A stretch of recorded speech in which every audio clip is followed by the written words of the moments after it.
اور میں یہاں آپ کے سامنے ایک بات رکھنا چاہتا ہوں، شاید آپ چونکیں بھی پریشان بھی ہو جائیں، لیکن انشاءاللہ وہ پریشانی جلدی رفع بھی ہو جائے گی۔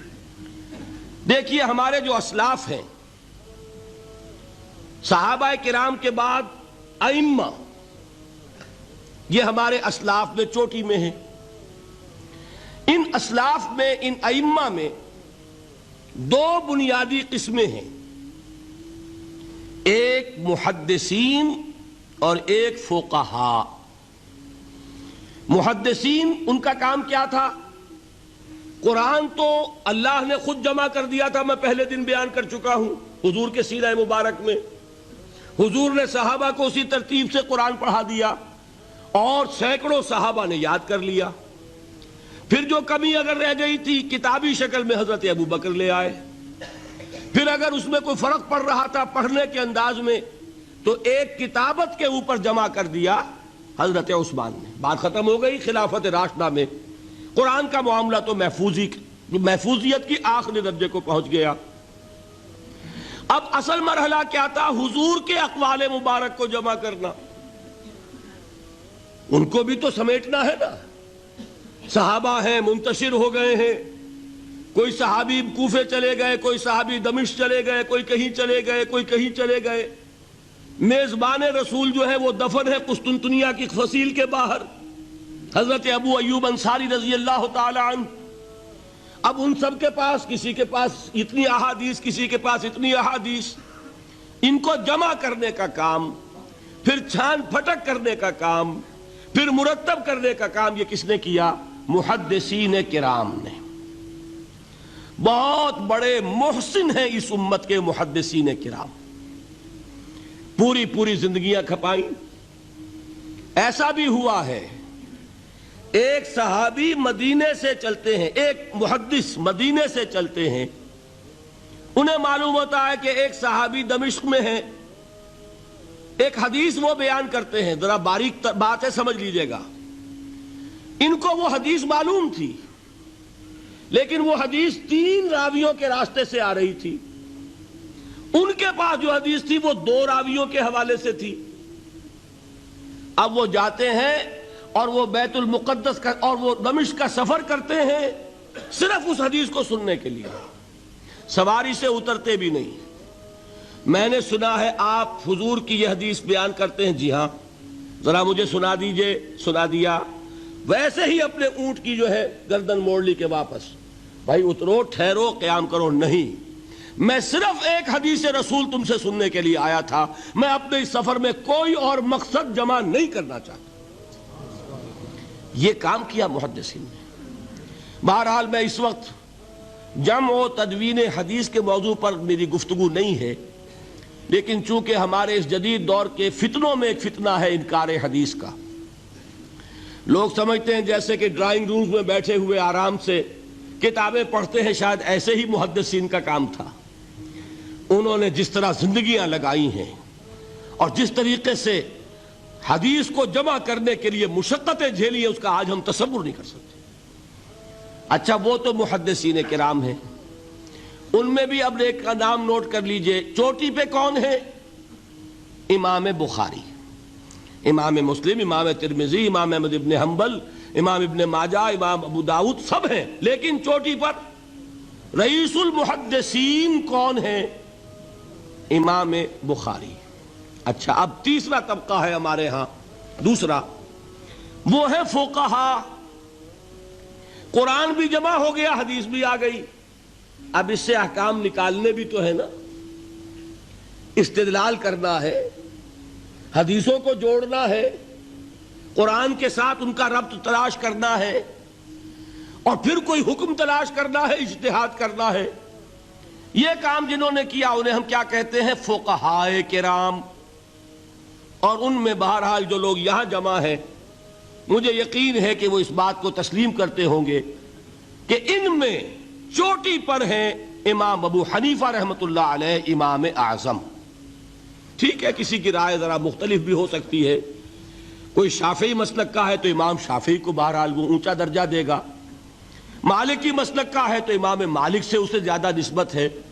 لیکن واقعہ یہ ہے پوری دنیا نے تسلیم کیا ہے کہ قانون کا جتنا سینس امام ابو حنیفہ کو ہے، قانون ایک علیحدہ شے ہے، اخلاقیات علیحدہ چیز ہیں، ایک شے کا اخلاقی تقاضا کچھ اور ہے، قانونی تقاضا کچھ اور ہے۔ آپ کو کسی نے تھپڑ مارا، اخلاقی تقاضا کیا ہے؟ معاف کر دو بھائی، اور قانونی تقاضا کیا ہے؟ جوابی تھپڑ رسید کرو، اس لیے کہ اگر یہ نہیں کرو گے تو اس کی ہمت افزائی ہوگی، یہ کسی اور کو بھی تھپڑ مارے گا۔ قانون کا تقاضا یہ ہے، السن بالسن، دانت کا بدلہ دانت، والاذن بالاذن، کان کا بدلہ کان، قانون یہ ہے۔ اور اخلاق کا تقاضا کیا ہے؟ وَإِن تَعْفُوا وَتَصْفَحُوا وَتَغْفِرُوا، اگر تم بخش دو، معاف کر دیا کرو، لوگوں سے درگزر کیا کرو، فَإِنَّ اللَّهَ غَفُورٌ الرحیم، تو اللہ بھی تو غفور الرحیم ہے۔ تقاضے متضاد ہو گئے کہ نہیں؟ کسی معاملے کے اخلاقی پہلو کو پر نظر رکھنا یہ اور مزاج ہوگا، اور کسی معاملے کے قانونی پہلو کی گہرائی میں اترنا یہ اور مزاج ہے۔ میں اپنا احساس عرض کر رہا ہوں، اور دنیا میں جو بات مانی گئی ہے کہ جس کا نام لیگل سینس ہے، قانون کا ایک فہم، اس میں دنیا کا کوئی شخص مقابلہ نہیں کر سکتا امام ابو حنیفہ کا۔ آپ صحابہ کو ان سے مستثنیٰ کر دیجئے، ظاہر بات ہے انبیاء اور رسولوں کا معاملہ نہیں ہے، تو باقی انسانی نوع انسانی کے اندر امام ابو حنیفہ کا پلے کا کوئی شخص، ان کے برابر کا کوئی شخص قانون کا فہم رکھنے والا آج تک پیدا نہیں۔ تو سید الفقہاء کون ہوئے؟ امام ابو حنیفہ۔ اور رئیس المحدثین کون ہے؟ امام بخاری۔ یہ ساری جو میں نے اس وقت آپ کو تمہید بیان کی، وہ اس مسئلے کے لیے پریشان کن مسئلہ یہ ہے کہ امام ابو حنیفہ کی طرف یہ بات منسوب ہے کہ وہ یہ فرماتے ہیں الایمان قول، ایمان نام ہے صرف قول کا، عمل اس میں زیر بحث نہیں آتا۔ ولا یزید ولا ینقص، وہ ایمان نہ گھٹتا ہے نہ بڑھتا ہے۔ ایک سٹیٹمنٹ سمجھ میں آ گیا نا؟ اب دوسرا سٹیٹمنٹ سنیے، وہ ہے امام بخاری کا، رئیس المحدثین کا، الایمان قول وعمل، ایمان نام ہے قول اور عمل کے مجموعے کا، قول اور عمل دونوں چیزیں ایمان میں شامل۔ وَيَزِيدُ وَيَنْقُصُ، وہ گھٹتا بھی ہے بڑھتا بھی ہے۔ ایک مسلمان کو پریشان ہو جانا چاہیے کہ نہیں؟ ایمان جیسی بنیادی بات، سارا قصر تو یہیں سے تعمیر ہونا ہے، جڑ بنیاد ایمان ہے۔ ایمان کے بارے میں کوئی 14ویں صدی کے 15ویں صدی ہجری کے کوئی علماء ہوں، بڑے سے بڑے ہوں، ان کا اختلاف ہو جائے تو تشویش نہیں ہوگی۔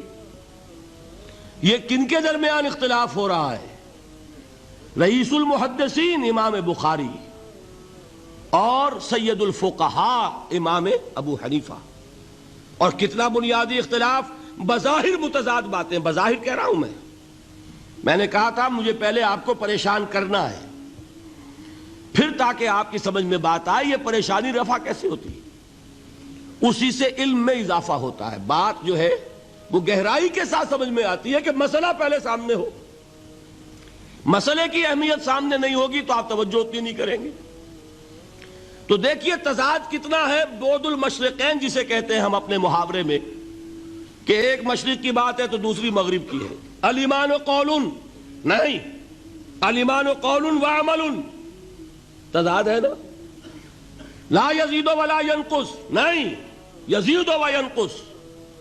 تو یہ تو معلوم ہوتا ہے کہ بہت زبردست اختلاف ہے جو حل نہیں ہو سکے گا۔ اللہ تعالیٰ کا شکر ادا کرتا ہوں، اس نے اس کا حل سمجھایا۔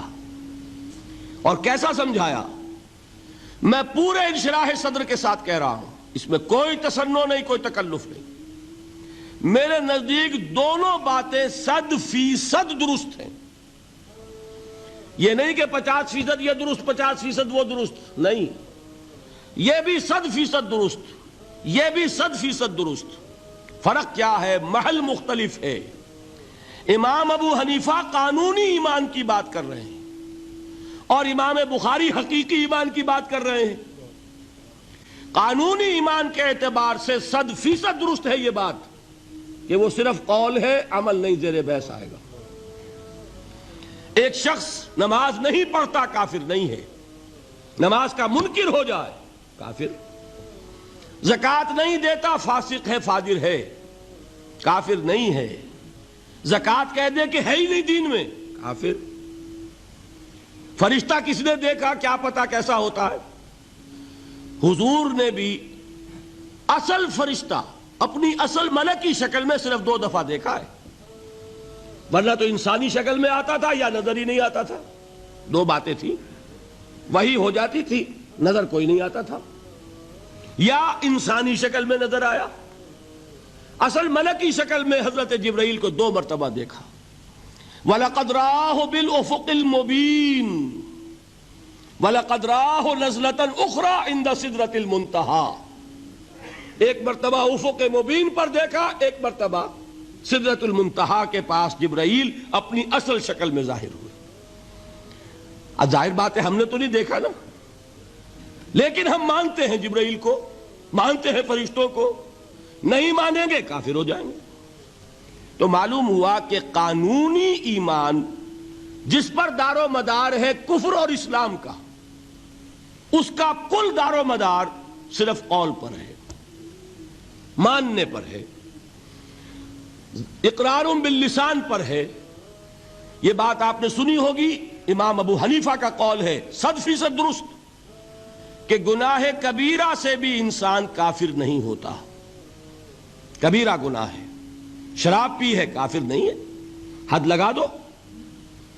حضرت عمر نے اپنے بیٹے پر حد جاری کی، ایک مرتبہ مصر میں حد جاری ہو چکی تھی، لیکن حضرت عمر کو احساس ہوا کہ وہاں شاید رعایت کی گئی ہوگی خلیفہ کے بیٹے پر حد جاری کرنے میں، لہذا پھر بلایا اپنے پاس اور دوبارہ حد جاری کی۔ حد جاری کرو لیکن کافر نہیں ہوگا۔ اگر کسی سے زنا ہو گیا ہے، میں آپ کو واقعہ سنا چکا، غامدی خاتون، حد جاری ہو جائے گی، لیکن یہ کہ اس کو کافر نہیں کہہ سکتے۔ کافر کیا کہیں گے؟ میں تو سنا چکا آپ کو کہ ذرا کسی نے کہہ دیا بے حیا عورت تھی تو حضور نے کیسی ڈانٹ پلائی ہے، کتنا اس کا رتبہ بیان کیا ہے۔ اس نے تو وہ توبہ کی ہے کہ مگر مدینے کی پوری آبادی پر اس کو تقسیم کر دیا جائے تو سب کی نجات کے لیے کافی ہو جائے۔ معلوم ہوا تکفیر اور ہے اور کسی کا فاسق و فاجر ہونا اور ہے، اس میں حد فاصل انسان کا اقرار ہے۔